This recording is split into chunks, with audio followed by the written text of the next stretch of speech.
Go Jackets. All right. Good evening, everybody. My name is Marcelo Sandobal. I'm a PhD student at Georgia Tech and co-founder of Prosumer Grid. Here is the big challenge. Renewable energy installations are expected to double in the next 5 years. But the electric grid was never designed to host the huge amounts of renewable energy resources being installed into the electric grid. This causes great problems for system operators. At Prosumer Grid, we are developing a software solution that allows electric utilities to simulate and optimize the operation of these renewable and distributed energy resources, including solar panels, electric vehicles, and energy storage. By optimizing the operation of these resources, we are able to help electric utilities to reduce CO2 emissions and operational costs.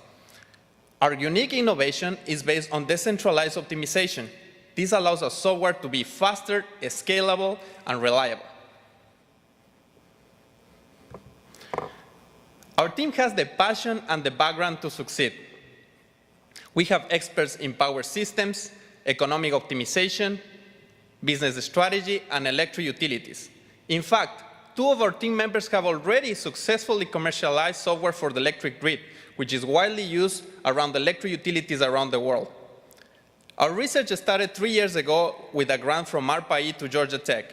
Last year, we won the ACC Clean Energy Challenge competition, incorporated the company, and also participated in the National Science Foundation Innovation Course program, where we interviewed more than 100 electric utilities in order to validate their challenges and our value propositions.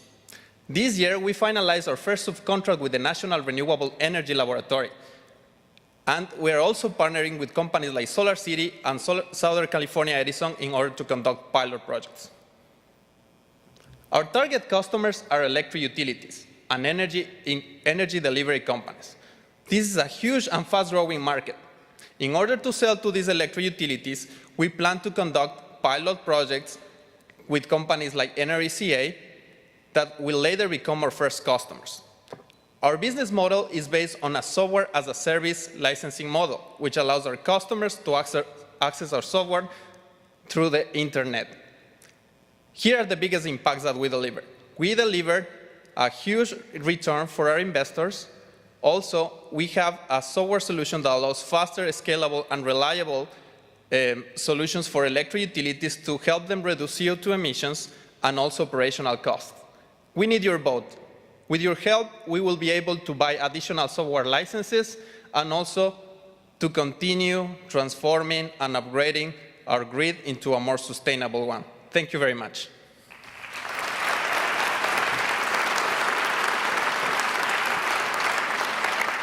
Great job, Marcelo. Okay, who's got a question? Jeff. So the energy software space is crowded. There's a lot out there. Yes, sir. Can you talk a little bit about the competition and what you think of as really being different that you bring? Yes, sir.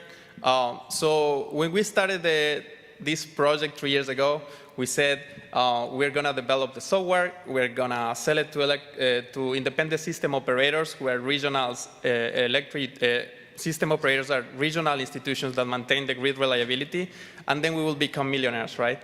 So what we learned last year is that first you need to talk to customers in order to validate their challenges.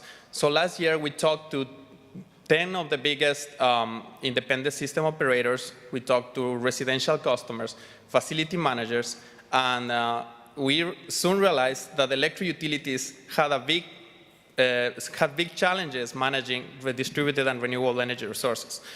From our conversations with people in Con Edison and Southern California Edison, there's no available solution in the market that allows you to simulate the market and physical constraints that the grid has now. The available solutions are only produced by national labs, including OpenDSS and GridLabD, and we plan to include those and upgrade them in order to deliver the value that electric utilities require right now. Who's next? Kelly? What additional work is necessary to move from where you are now to full commercialization on the software as a service model?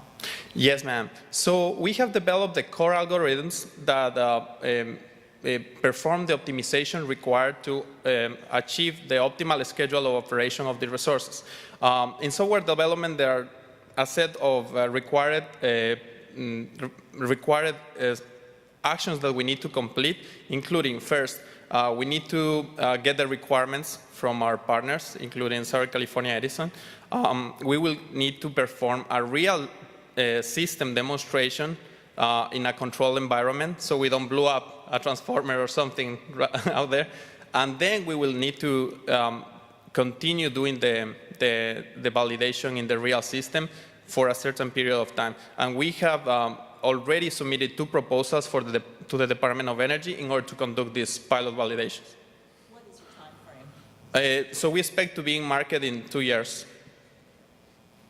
Alan? I saw your radio. I just think it's great what you guys are working on. Can you give me an example of one specific problem your software would solve? Yes. So Hawaii, California, and New York are states that are having huge integration problems with distributed energy resources, specific with solar. The first issue that they have is to solve what is called the hosting capacity, which in common words means how much solar panels or electric vehicles I can install in my system without it blowing up, right? So that is one specific problem that we're solving to them. The second one is, after you know what is your maximum hosting capacity in a distribution feeder, you need to know what is the best location where you can install a solar panel so it's more productive for the electric utility to help them solve issues related to voltage, stability, etc. So that is a second application. So if we have time, you're not selling it as a reliability solution, you're selling it as an efficiency solution. So how do you see those economics working out in terms of calculating the efficiency gains that you're sharing with the utility? Yes, if you see our business model right here, so we have focused actually on the planning side. So before even you go into the actual operations of the electric utility, we are focusing on providing them tools to plan ahead strategically what are going to be their investments in the coming years, where they are going to install energy storage, where are they going to install their community solar power plants, what is going to be the system upgrades that are required, and that informs what are the required investment that these electric utilities need to make in the coming years. And from that is what we take our cuts. Actually, as I mentioned, we recently completed this first subcontract with the National Renewable Energy Laboratory, and we were very happy by the results that were obtained right there. Any follow-up? Yes. Kelly? You've been very successful at utilizing federal funding, obviously, working in several programs. What about the private side of funding? Are any of the utilities that you're piloting with investing in the pilots? Yes, ma'am. So actually the project proposals that we're submitting require a heavy investment and participation of the private sector. The specific ARPA-E projects require a 50% cost share. So Solar City, NRECA, and Southern California Edison are putting private dollars in supporting our technology to be successful in the future as well. Okay, from Georgia Tech, Marcelo Sandoval. Thank you.